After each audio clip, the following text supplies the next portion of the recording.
so glad to see you turning out on what looks like a rainy, maybe icy day, but I think the weather gods are with us, and we're going to have a wonderful Thinkin' Lincoln family concert here. It's my pleasure as Deb Green, the children's coordinator, to welcome you to one of our special events for our Thinkin' Lincoln series.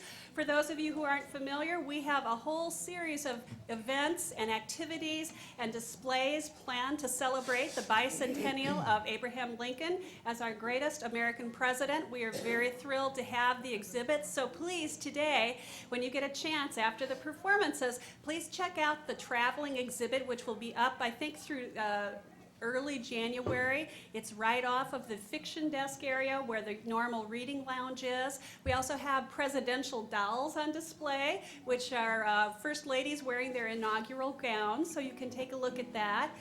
We have a lot of things going on, so if you're not familiar, we're hoping at our library to involve people in a lot of different ways of celebrating Abraham Lincoln, and I think it's a historic occasion right now that we're able to do so. We've got special programs for kids planned, we've got adult programs planned. Today is a combination of those things, and we're really thrilled to be able to present this program. We're also raising what we hope is 10 pennies for every single library collection item in our building. And if we're able to do that, if we can raise 10 pennies for every single thing that you might be able to check out at the library, we hope to raise $25,000 for the library. So we're really thinking Lincoln, and we encourage any of you, if you've got extra pennies today, go right on into the library and drop them into the big acrylic container. You can see it's starting to fill up with pennies. But if you've just got $5 bills, that's got Abraham Lincoln on it as well. So help yourselves. And we've got calendars out front that you can pick up some of the other special events that are happening. They're going to have a Lincoln Log building contest, the foundation is. And as I said, we've got a lot of things going on for kids. Also, if you didn't get some, we have special Abraham Lincoln chocolate pennies for everybody today, because you're going to want to sit and munch while you hear wonderful music and wonderful presentations from today's performers. I would love now to introduce to you Chris Vallillo. He's a wonderful Illinois folk musician and performer. He's from Macomb, Illinois. He has a new CD out, which is called Abraham Lincoln in Song, and he can tell you more about himself. But please put your Iowa City hands together, put your good listening ears on as well, and let's welcome Chris Vallillo. Well, thank you very much. Thank you, Deb. Well, thank you, and what a pleasure it is to be here in Iowa City. Like you just heard, my name is Chris Vallillo, and I should probably tell most of you right off the bat that, yes, this is my real hair, because I know someone will ask me before we're all done, and yes, ladies, if you really must, you can touch it afterwards, but let's be discreet about it. I have lived in west central Illinois, in the rural part of the state, for about 30 years, and it's been my privilege to learn many of the songs and stories that entertained and sustained folks here in the Midwest for generations and generations. And the program I'm going to do for you today is titled Abraham Lincoln in Song. And what I have done is found music that Abraham Lincoln was directly associated with, and I'm going to use the music as a way to tell his life's story. So you'll hear some of the songs that Lincoln himself heard, and in some cases sang and even played, along with some stories he told and some of the different things that were going on in his lifetime. Now, Abraham Lincoln's life spanned a period of great change and struggle and growth in our young nation, and the music from his lifetime expresses that struggle and change like nothing else. So for about an hour and 15 minutes, I will use this music as a new way to shed light on Mr. Lincoln. This is Abraham Lincoln in Song.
Thank you very much.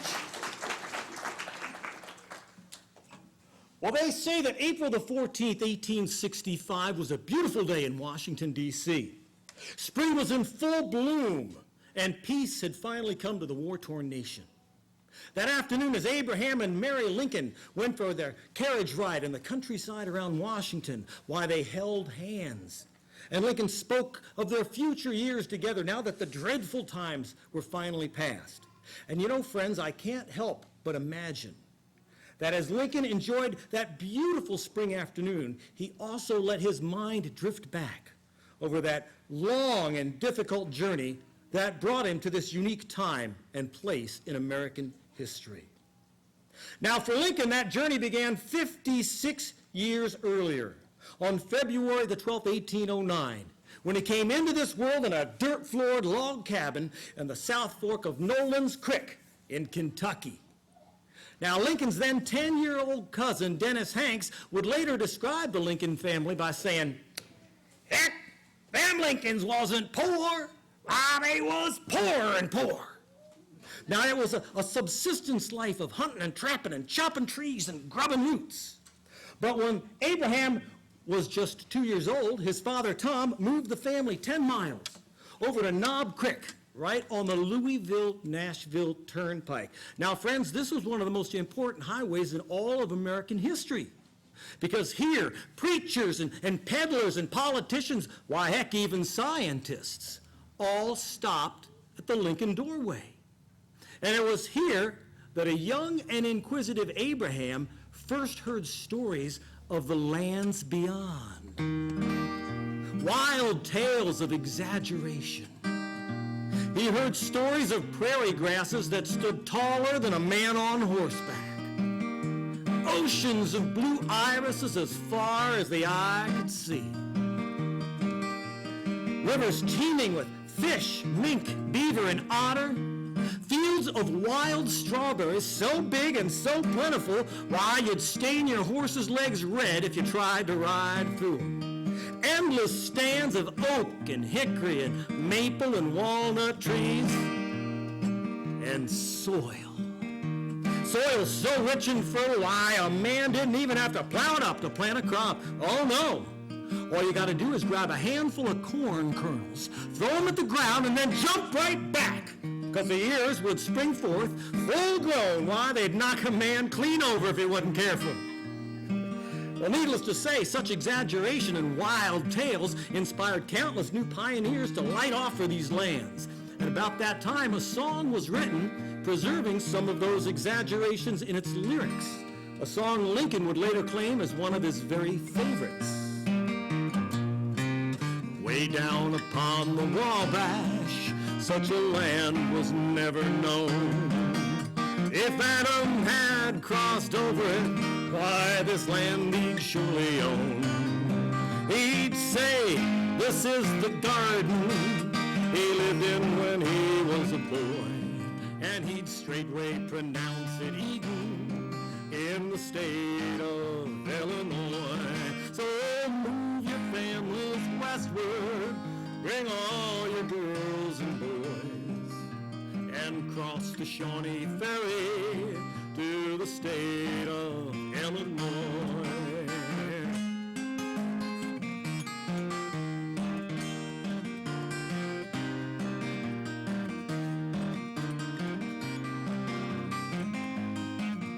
Now here's a little of that exaggeration I was talking about. Why, it was here that the Queen of Sheba came with Solomon of old, with wagon loads of spices, pomegranates, and fine gold. Ah, but when she saw this lovely land, why, her heart was filled with such joy. Straightway said she, I'd like to be the Queen of Illinois. So move your families westward, good health you will enjoy, and rise to wealth and honor in the state of Illinois. Yes, move your families westward, bring all your girls and boys, and cross to Shawnee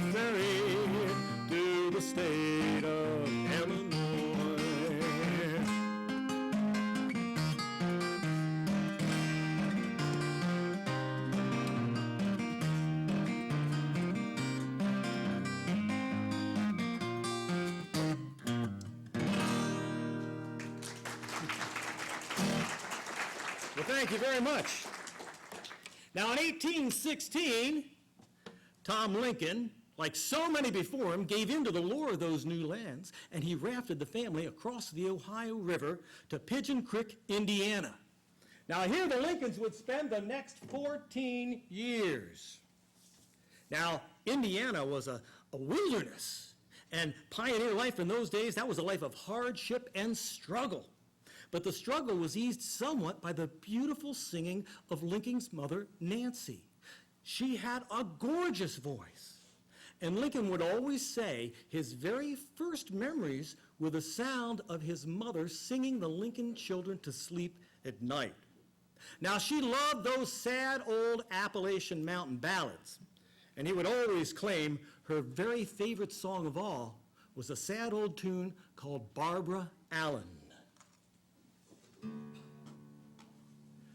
In Scarlet Town, where I was born, there lived a fair maid dwelling, made many a youth cry well a night.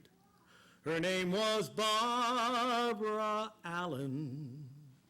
All in the merry month of May, when green buds they were swelling, young Jimmy Grove on his deathbed lay, for love of Barbara Allen. But in 1818, that beautiful voice was silenced when Nancy Hanks Lincoln, weakened from bouts of malaria, died. She died of the milk sick. Now, this was a poisoning that you got by drinking a cow's milk, a cow that had eaten snake root. This was a constant threat to the early pioneers, primarily because they had no idea how you got it. They thought it might have come from bad air, so they didn't know how to fight it or how to avoid it. And this was the first of many tragedies to touch young Abraham Lincoln's life. He was devastated by the loss of his mom. But you know, the Indiana wilderness was no place for a man to raise a family on his own, not in 1818. So after a respectable period of mourning, his father Tom went back to Kentucky and married himself a young widow named Sarah Bush Johnson. Now, Sarah quickly came in and took over as head of the Lincoln household and mother to the Lincoln children, and in the years that followed, young Abraham grew up to be a strapping fellow, tall and sinewy, known for his quick mind and his even quicker wit. And friends, even at that tender age, young Abe Lincoln loved a practical joke. Matter of fact, Sarah would later tell about one he pulled on her right about now. Now, as everybody knows, Lincoln was becoming unusually tall for that era. And one day, when he walked into the log cabin, he banged his forehead on the freshly whitewashed lintel post of the doorway. Now, that's that beam across any door. And his mother, Sarah, saw that, and she thought she'd tease him. And she says, "Now, Abraham, I don't mind you tracking mud into my clean floors, son. I can bend down and wipe that up. But, boy, I can't reach them whitewashed ceilings. You best be more careful than that."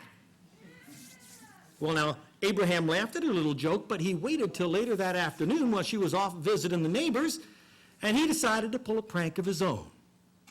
He went outside and got one of the local neighbor boys to help him. A fella right about as big as this young lady right here. Well, sure enough, he convinced that fella to take off his shoes and socks and go traipsing through a mud puddle in his bare feet. Then Abraham picked him up, carried him into the log cabin, turned him upside down, and walked those muddy feet across the white ceiling of the cabin.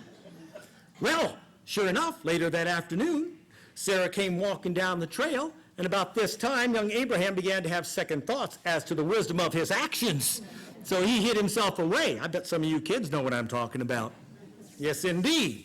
Well, sure enough, Sarah come into the cabin, took one look at those muddy feet on her whitewashed ceiling, fell down in a cane-bottom chair, and busted out laughing. Well, Lincoln knew it was going to be okay, so he came down and joined in the fun.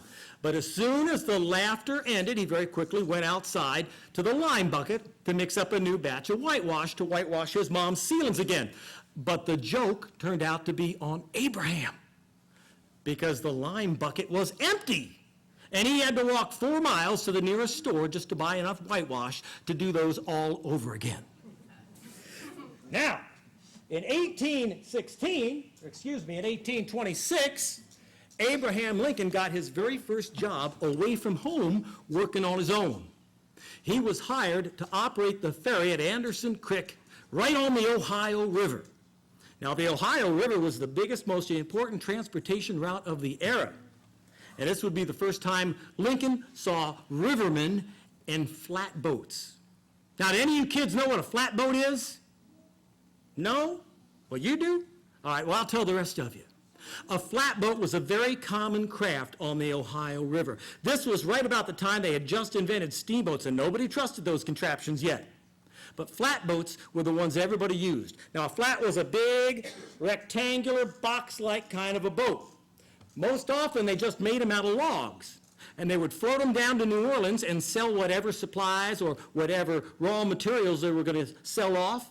They would then sell the rafts, and they'd bust them apart and make lumber out of them. Now, these were steered with a big long oar that came off of the back end of the boat. They called it the beech oar because they made it out of beech lumber for strength and flexibility. And that would act as a crude rudder. And then they powered them without engines, because in those days they hadn't invented engines for boats like that. They used men with long sapling poles. They'd stand on the decks of those riverboats, and they'd drive them into the mud of the river bottom and push and pull those boats forward. Now, this was hard work. And one of the ways that they coordinated their labors was through the use of work songs. Now, I've got a song that's an old flatboater's work song that Abe Lincoln might very well have known.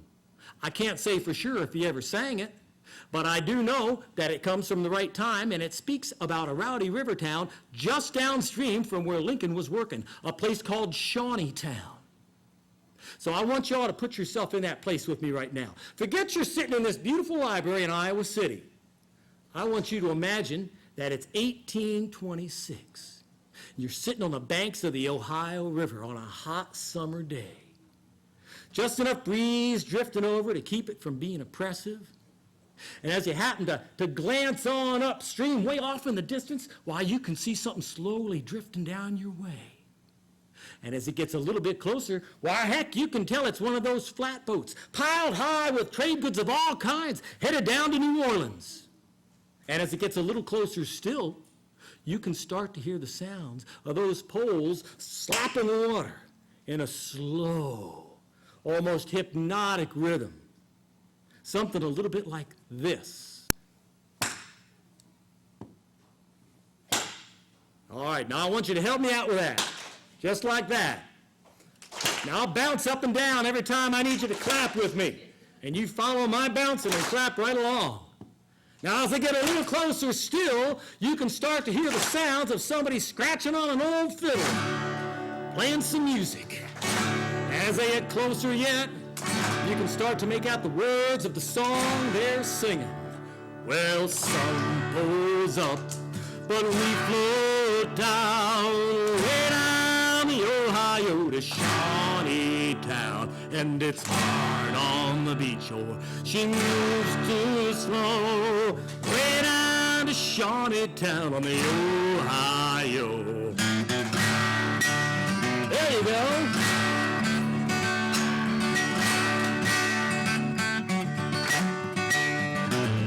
It's hot in summer, boys. Here's the and tank. That girl falls so heavy that I cannot see the bank. And it's hard on the beach. She moves too slow. Way down to Shawneetown on the Ohio.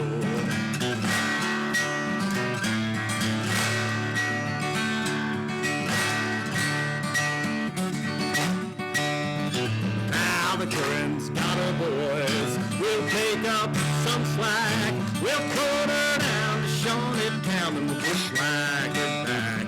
And it's hard on the beach. She moves too slow. Way down to Shawneetown on the Ohio.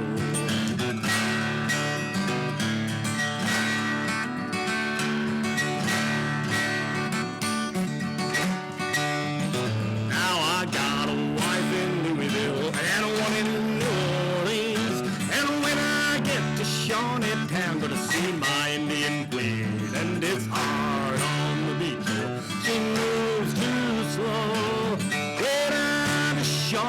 down on the Ohio. Yes, it's hard on the beach shore.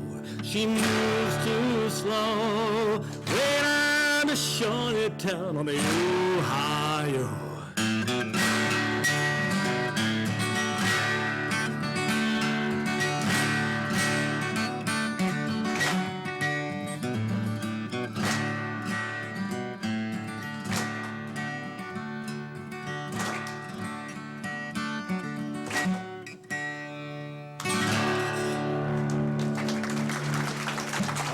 Good job.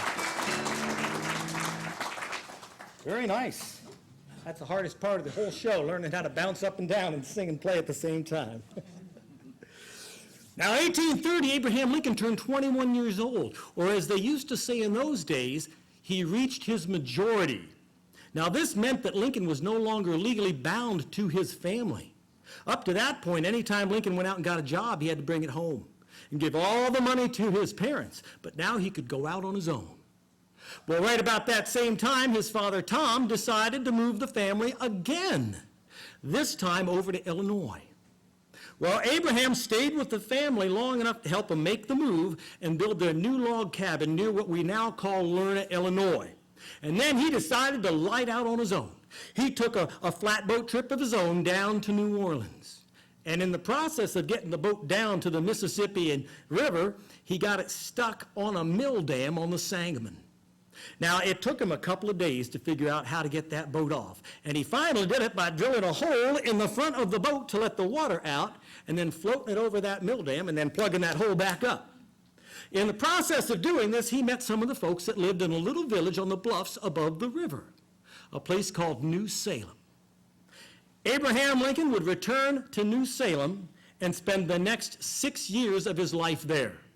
And New Salem would leave an indelible mark on Lincoln. Here, he would complete his formal education.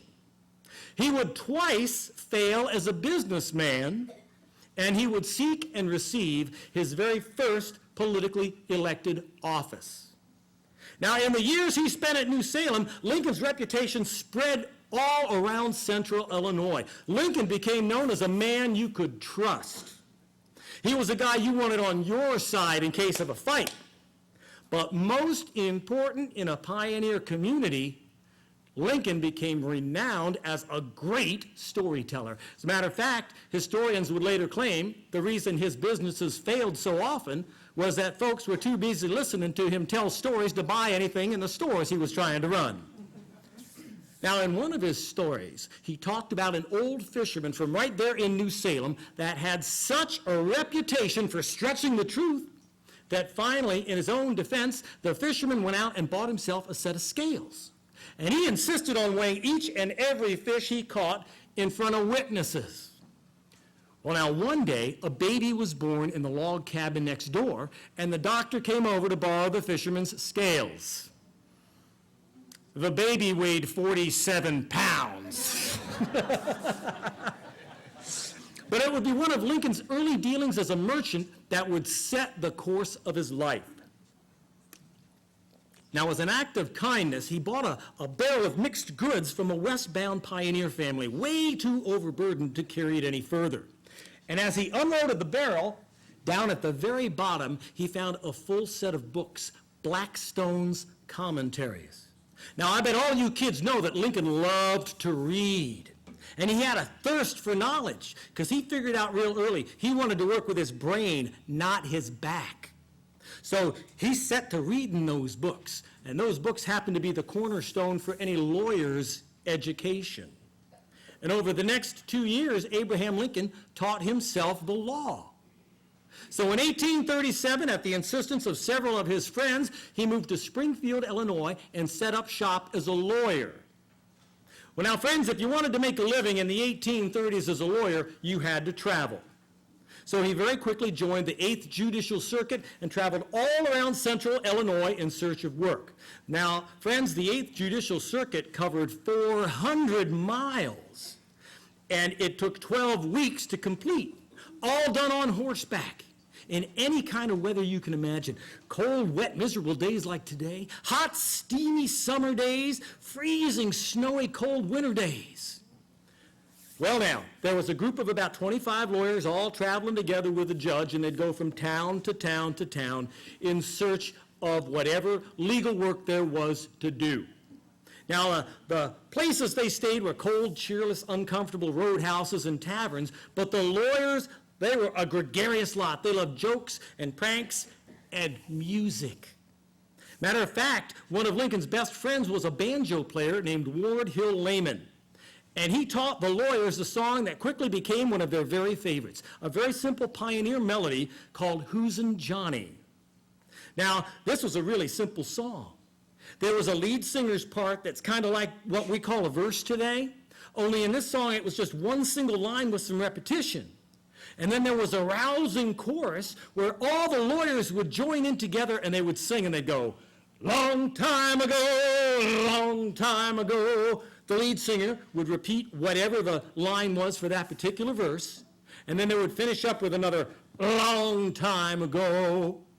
So I thought I'd do this song for you folks here today, and I'm going to do it for you on an instrument Abraham Lincoln used to play. Now, this is my favorite part of the show, because Lincoln used to play one of these things. Now, does anybody know what I'm holding in my hand?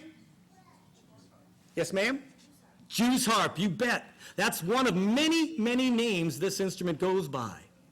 They call it a Jew's harp, a jaw harp, a mouth harp, a frog, a fiddle, a Snoopy harp, an Arkansas harp, a gewgaw, a geegaw, a droomblah, and a trump. Now, in Lincoln's day, you could have bought this instrument for less than a penny apiece. But I think you can still get them in Iowa City and in most music stores, but you won't pay a penny for it now. It'll cost you about $6.50. So that means it's only 650 times more expensive than it was when Abraham Lincoln was around. Now, it makes a dandy sound. Let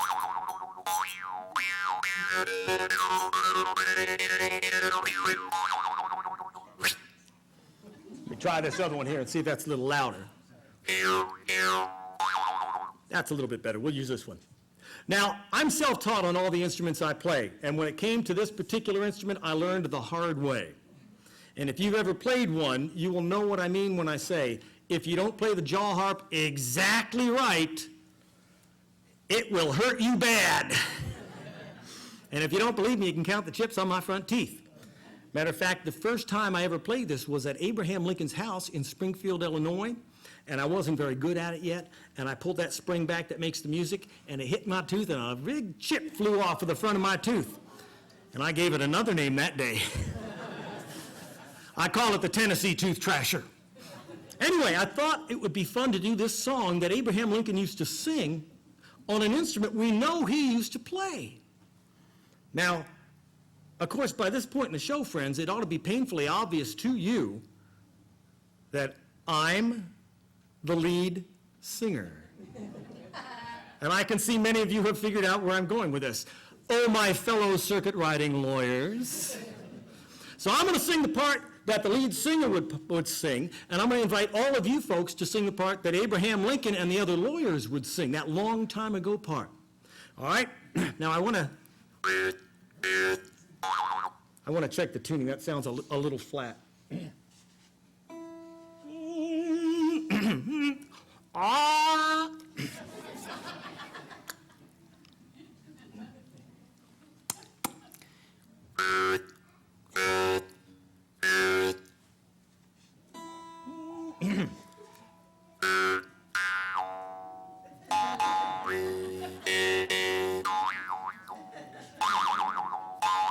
All right, I think we got it. All right, this is Who'sin' Johnny.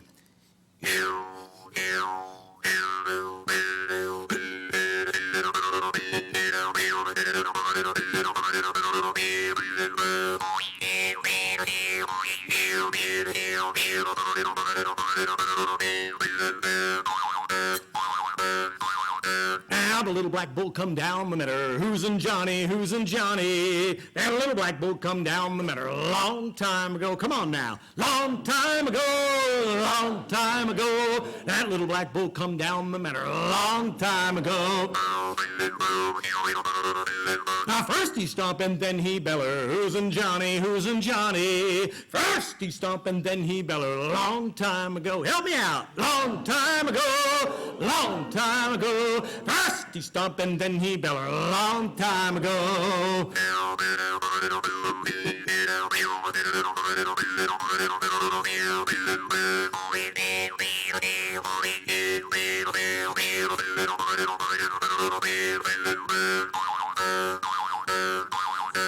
He wet his horn on a white oak sapling. Who's in Johnny? Who's in Johnny? He wet his horn on a white oak sapling long time ago. Here we go. Long time ago, long time ago. He wet his horn on a white oak sapling long time ago. He pawed the dirt in the heifers' faces. Who's in Johnny? Who's in Johnny? He pawed the dirt in the heifers' faces long time ago. Come on now. Long time ago, long time ago. He pawed the dirt in the heifers' faces long time ago. I need a little hand clapping right about like that while I play a song out of here.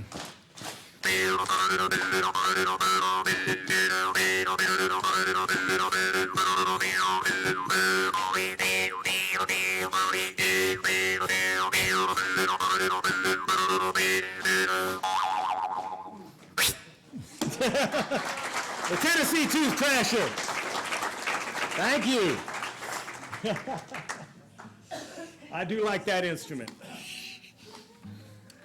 Now, as Abraham Lincoln continued to develop as a lawyer, he also continued to dabble in politics. He'd gotten the bug when he was at New Salem.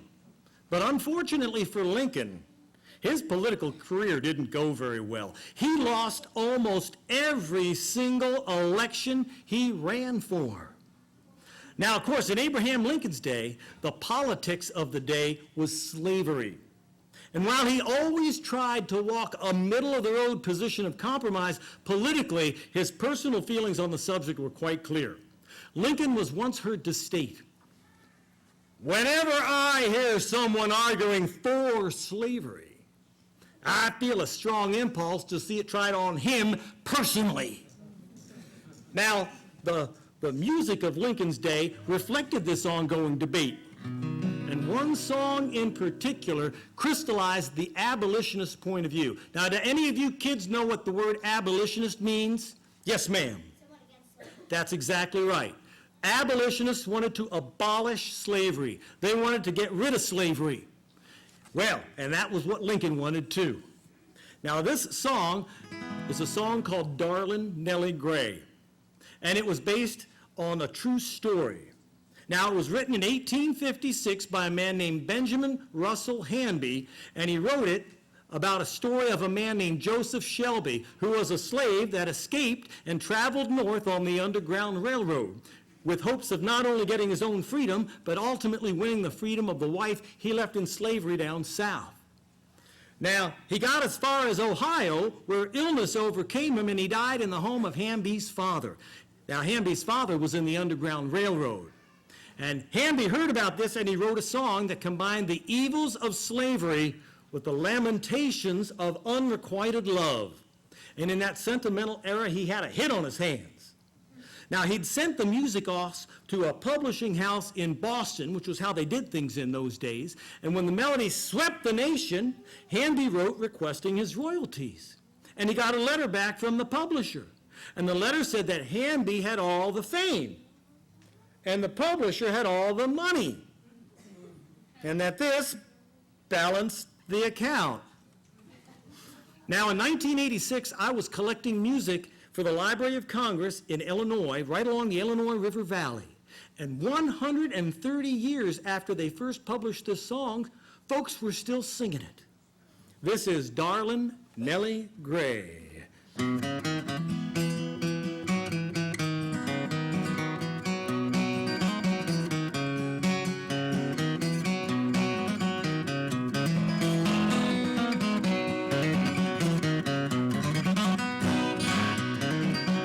In that long green valley of that old Kentucky shore where I whiled many happy hours away. Just sitting and singing by the little cabin door where lived my darling Nellie Gray.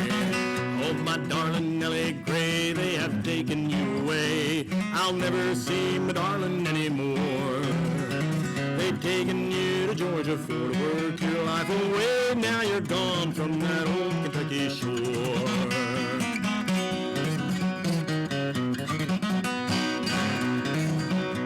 One day I went to find her, but she's gone. The neighbors said, for the white man has bound her in his chain.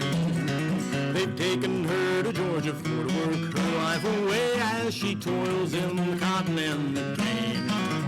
Oh, my darling Nellie Gray, they have taken you away. I'll never see my darling anymore.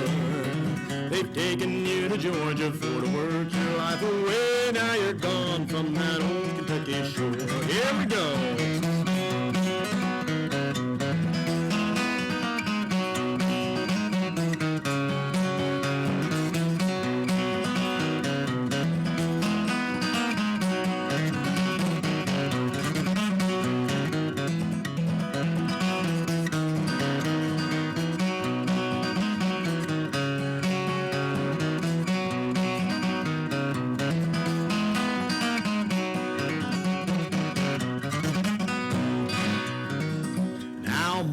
Are getting blinded and I cannot see the day. Hark, there's someone knocking at my door. I hear the angels calling and I see my Nellie Gray. Fare thee well to my old Kentucky shore. Oh, my darling Nellie Gray, up in heaven there they say they'll never take you from me anymore. I'm coming, coming, coming, while angels clear the way. Fare thee well to my old Kentucky shore.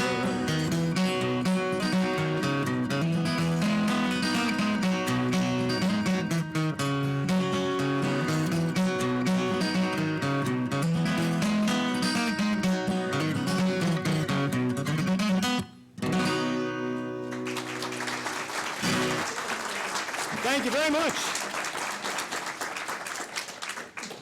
Well, by the late 1850s, Abraham Lincoln had traveled all across the country speaking out against slavery. And he had also held a landmark series of debates over in Illinois. Debates with one of the leading political figures of that era, a man they called the Little Giant, Stephen Douglas. Now, the Lincoln and Douglas debates took place 150 years ago this very year. And those debates would cost Abraham Lincoln the election he was running for at the time. But they would ultimately springboard him into the presidency, which was his plan all along. Now, they say Abraham Lincoln was a very logical and thoughtful and humorous speaker. But that Douglas, he was loud and obnoxious. Matter of fact, at one debate, Douglas ended with a vicious attack on Lincoln. He said, he tried farming and was a failure at that. He tried flatboating and was a failure at that. He tried school teaching and was a failure at that. He sold liquor in a saloon and was a failure at that. He tried lawyering and was a failure at that. And now, he's trying politics, and he is doomed to be the biggest failure of all. Now, while Douglas ranted away, Lincoln sat there quietly waiting his turn to speak. And when it was Lincoln's turn, he stood up and faced the crowd, and he said, I'd like to thank Judge Douglas for taking the time to compile such a detailed and accurate history of my life. It's all true, every word of it. I have worked on a farm. I have split rails. I've worked on a flatboat. I've tried to practice the law. But there is one thing that the judge forgot to relate.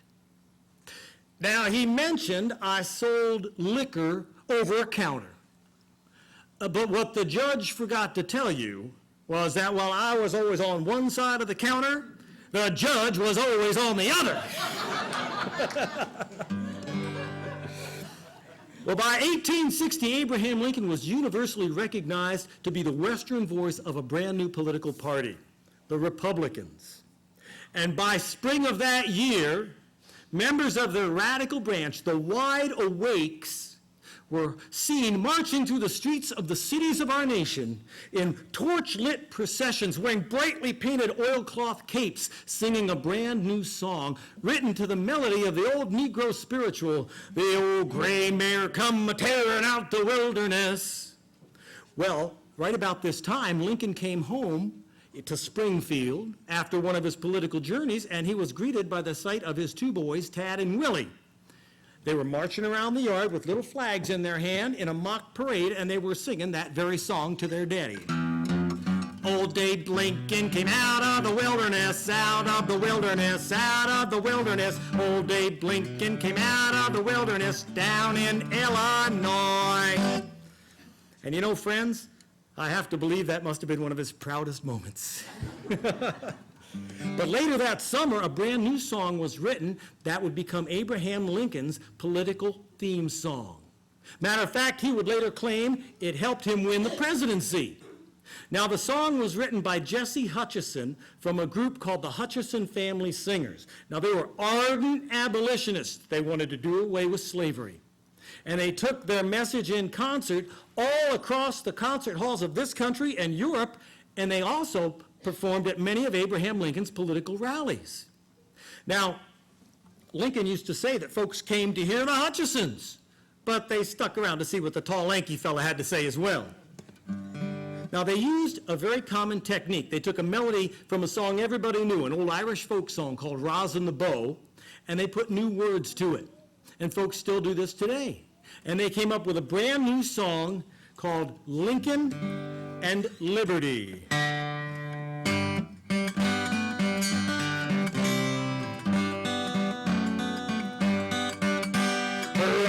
For the choice of the nation, our chieftain so brave and so true. We'll go for the great Reformation, for Lincoln and liberty too. We'll go for the son of Kentucky, the hero of Hoosier and through. The pride of the suckers so lucky, for Lincoln and liberty too.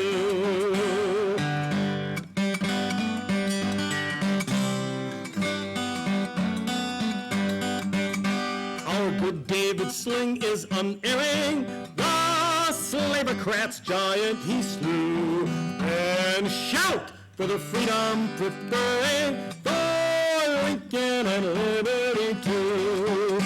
They'll know what by felling and mauling our railmaker statesmen can do.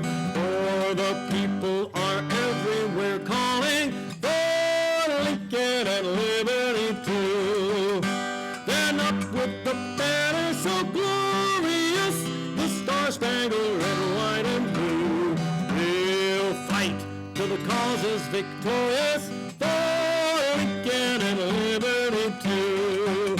Then up with the banner so glorious, the star-spangled red, white, and blue. We'll fight till the cause is victorious, for Lincoln and liberty too.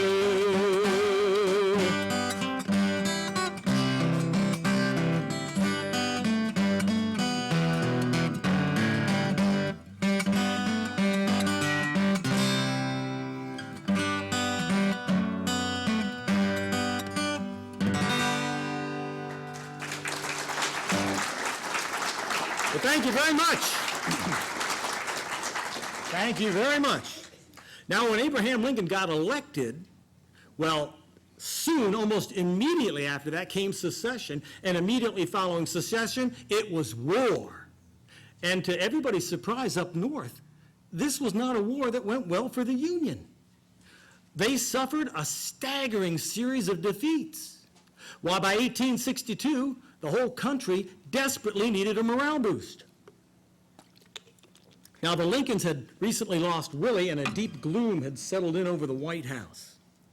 And by July of that year, it was clear to the whole nation that for the war to continue, more troops were desperately needed. So President Abraham Lincoln, on July the 2nd, 1862, made the first of two calls asking for 300,000 more volunteers to serve for 3 years. Now, he didn't have long to wait for an answer. It came on July the 19th in the form of a poem published on the front page of the New York Evening Post. It was titled 300,000 More. The words had been written by a man named James S. Gibbons, who'd been inspired by Lincoln's call. And that melody, or the words, swept around the nation in a matter of days. By August the 7th, when they published it in the Washington Star, they'd already set the words to music, and they were selling it as a song.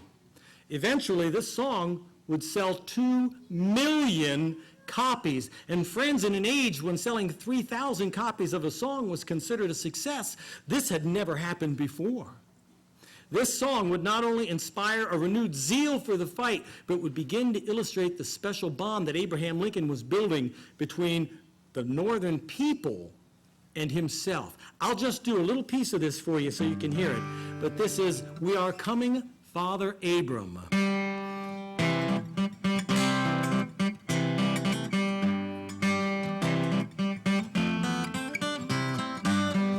We are coming, Father Abram, 600,000 more, from Mississippi's winding streets and from New England's shores. We leave our plows and workshops, our wives and children dear, with hearts too full for utterance, but with a single tear. We dare not look behind us, but steadfastly before. We are coming, Father Abram, 600,000 more. We are coming, our union to restore. We are coming, Father Abram, 600,000 more.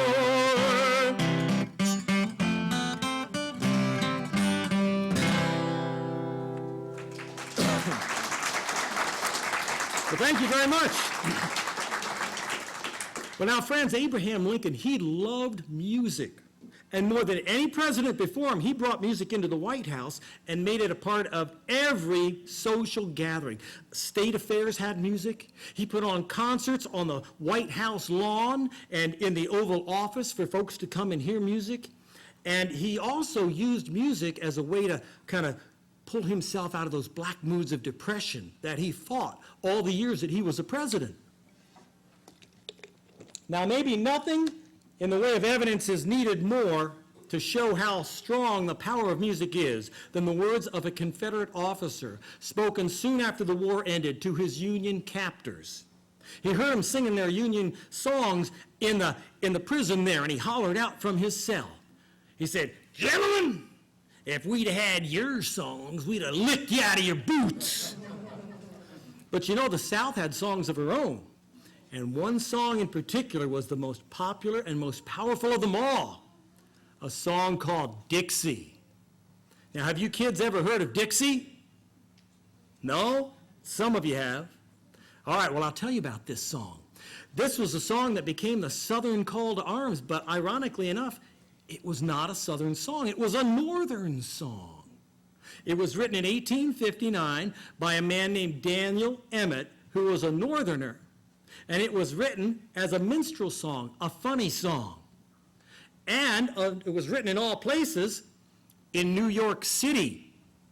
And if that wasn't enough, the phrase the song is written around, that line, "Oh, I wish I was in Dixie," that's not a Southern phrase either.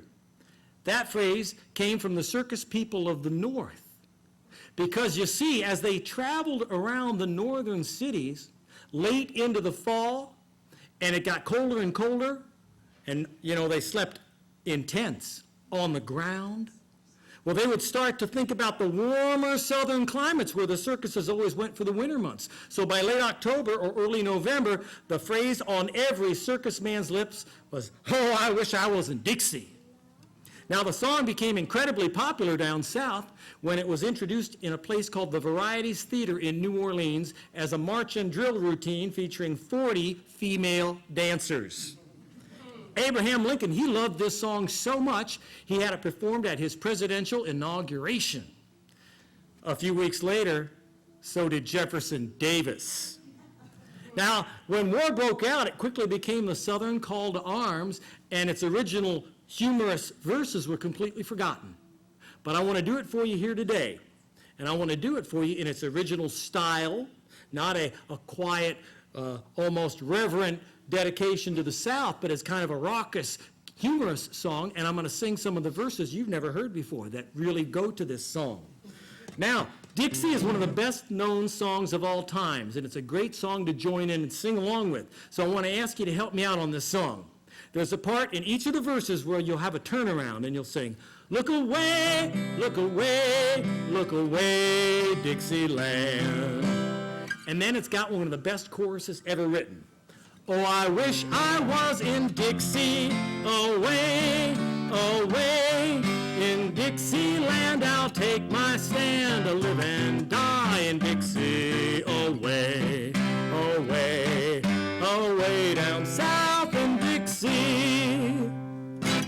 All right, so I'll give you a holler when I need you to help me out on that. This is Dixie's Land.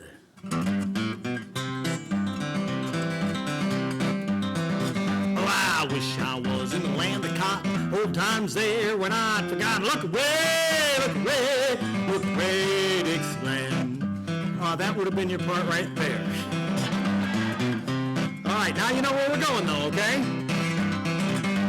In Dixieland where I was born, early on a frosty morning. Look away, Dixieland. All right, here's the chorus. Oh, I wish I was in Dixie, away, in Dixieland I'll take my stand, to live and die in Dixie, away, down south in Dixie. All right, now that's the part of the song most folks are familiar with, but here are a couple of verses you might not know. Old Mrs. married Will the Weaver. Will, he was the gay deceiver. Look away, Dixieland. And when he put his arms around her, he smiled fierce like a 40-pounder. Look away, Dixieland. Here's the chorus. Oh, I wish I was in Dixie, away, in Dixieland I'll take my stand, to live and die in Dixie, away, down south of Dixie. But there's still more. Now his face was sharp as a butcher's cleaver, but that did not seem to grieve her. Look away, Dixieland. Old Mrs. played the foolish part to die for the man that broke her heart. Look away, Dixieland. Here we go. Oh, I wish I was in Dixie, away, in Dixieland I'll take my stand, to live and die in Dixie, away, down south in Dixie, away, down south in Dixie.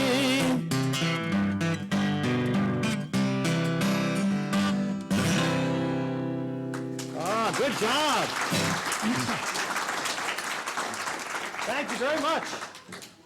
Now, music from Lincoln's lifetime, it covered a lot of different subjects and styles. You had funny songs like Dixie was originally written to be. And another one of Lincoln's very favorite songs was one of those too, a song called The Blue Tail Fly, or Jimmy Crack Corn, maybe you know it by that name. That was one Lincoln just loved. Now, there were those inspirational songs to inspire the nation as it went off to war, like the Battle Hymn of the Republic, or that one I opened up with, the Battle Cry of Freedom.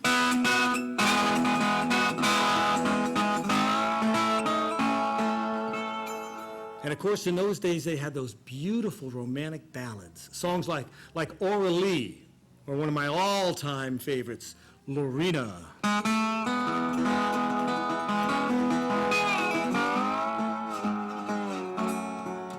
Those would tug at the heartstrings.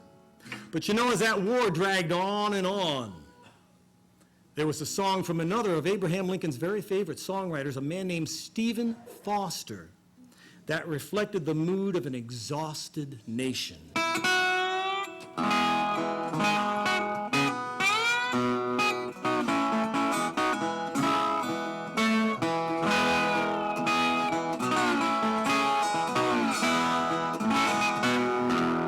Let us pause in life's pleasures and count its many woes while we all sorrow with the poor.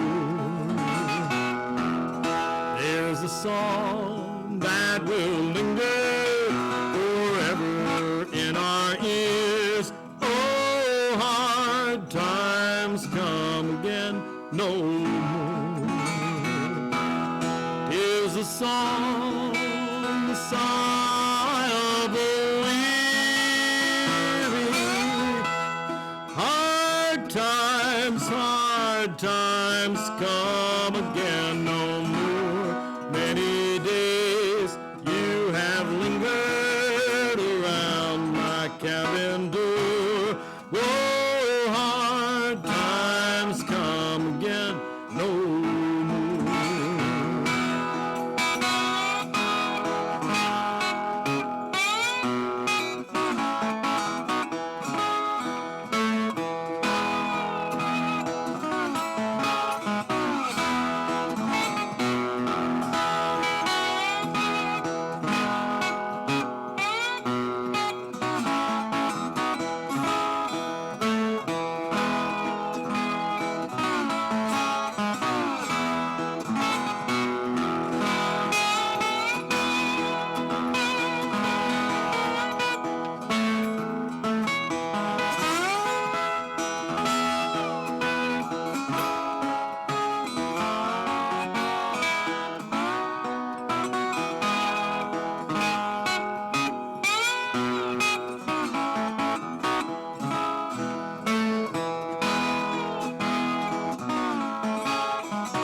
Though we seek birth and beauty and music light and gay, there are frail forms fainting at the door. Though their voices are silent, their pleading looks still say, oh, hard times come again no more. Is a song, the sigh of the weary. Hard times come again no more. Many days you have lingered around my cabin door. Oh, hard times come again no more. Is the song, sigh of the weary. Hard times come again no more. Many days you have lingered around my cabin door. Oh, hard times come again no more. Oh, hard times come again no more.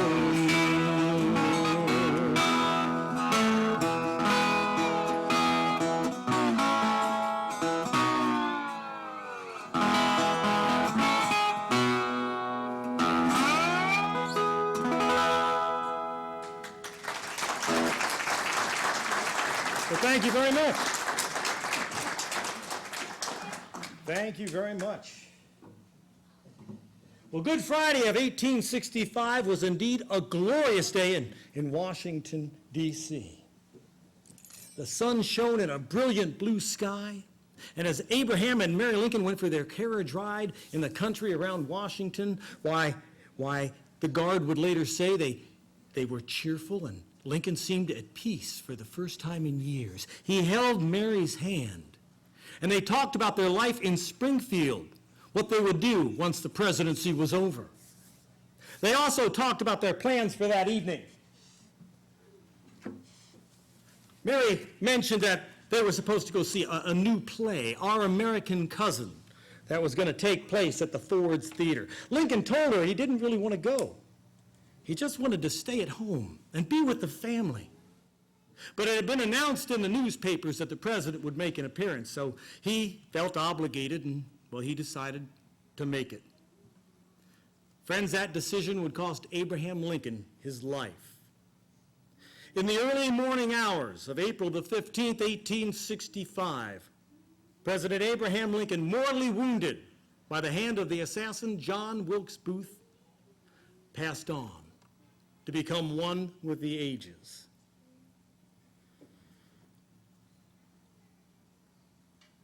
Now, Abraham Lincoln's passing would touch the nation like nothing before ever had. They say that as the funeral train bearing his remains slowly wound its way across the country, retracing the very steps he had taken just 4 short years earlier, that literally millions came out just to stand by the tracks and watch it pass. One of them was a young girl from over in Illinois. She was a student at a school for teachers in Normal. And she wrote about this. She saw the train go by and wrote her mother a letter describing it. The letter was passed from generation to generation, and not too long ago I got a chance to see it, and I'd like to read part of this to you. My dear mother, this has been a week long to be remembered at Normal. On Wednesday morning, the funeral train bearing the remains of our lamented president passed through our little village on the way to its final resting place. The station house was draped in mourning, and there were several appropriate mottos. They raised an arch over the track. It was all wreathed with cedar and white plum blossoms, and across it was the motto, "Go to thy rest." The lady students got a wreath of the most beautiful flowers I ever saw to be placed on the coffin. On a card was written, "Here is a man whose like we shall never see again." The train was to come at 4, and by that time, all Normal in the neighborhood were there waiting. It had a life-size picture of the president in front and was draped in mourning. There were 8 or 10 cars, all covered with black and white, little flags on each car with black and white streamers. The car the coffin was on was almost black and covered with black and white. Mr. Edwards said it was built in Virginia and presented to the president only a few days before he died for it to come to the fair in Chicago in. It was all iron. There were soldiers standing guard at each car door, both before and behind. The head of each man was uncovered till the last train passed under the arch. All stood silently watching till the cars wound slowly round the hill, out of sight. Go to thy rest.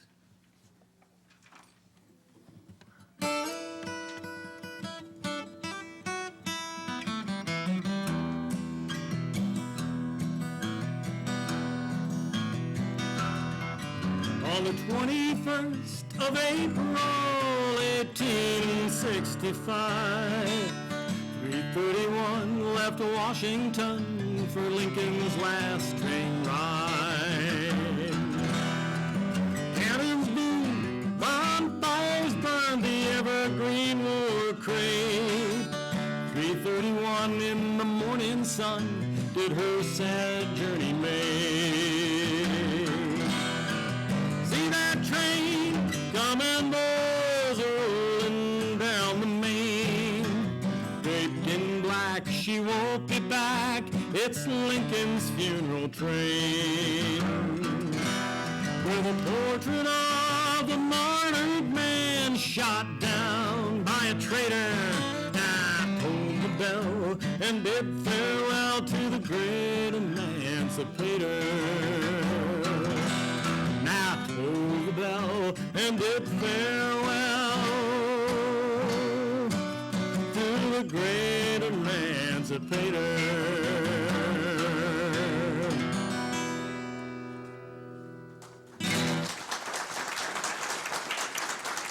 Well, thank you very much.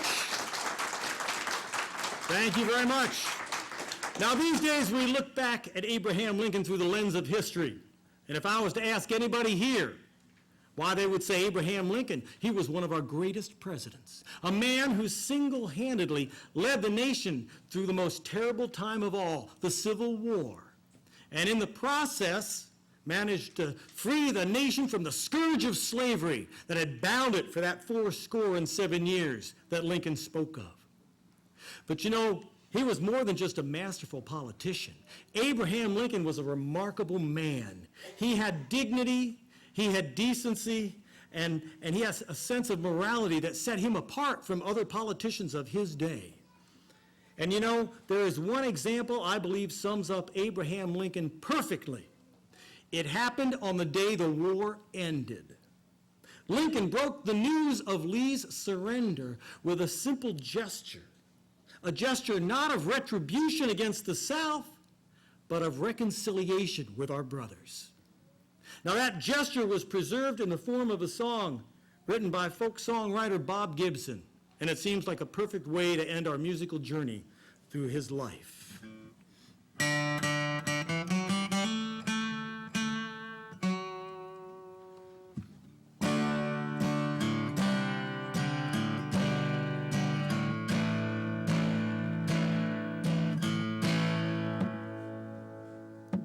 The word was run from Richmond in that fading April sun.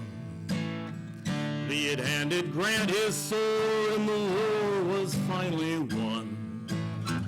To the streets the people spilled, feeling the excitement build as the crowd around the White House milled, asking was it true it's finally done. Inside the White House, Lincoln heard them calling out his name. Sat there wondering what to say to ease their years of pain. Someone yelled, "Come out the door, tell us what you've got in store for the rebels who have lost the war." So out onto the porch Abe Lincoln came. He said, "We are gathered not in anger, but in celebration. Let's be grateful we are once again a single nation. Let's stand together reassured. Now that peace has been secured, our nation's illness can be cured. I suggest the overture for this occasion."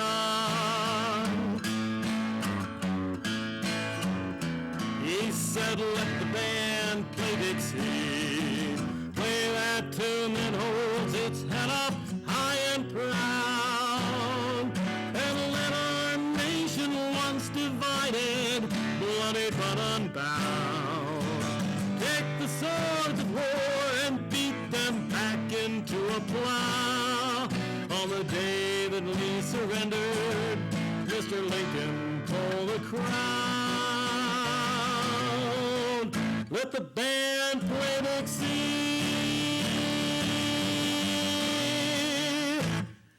Let the band play Dixie."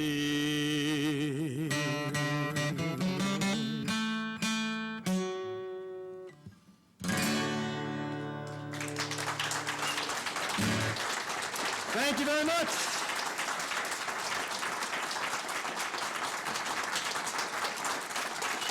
Thank you very much.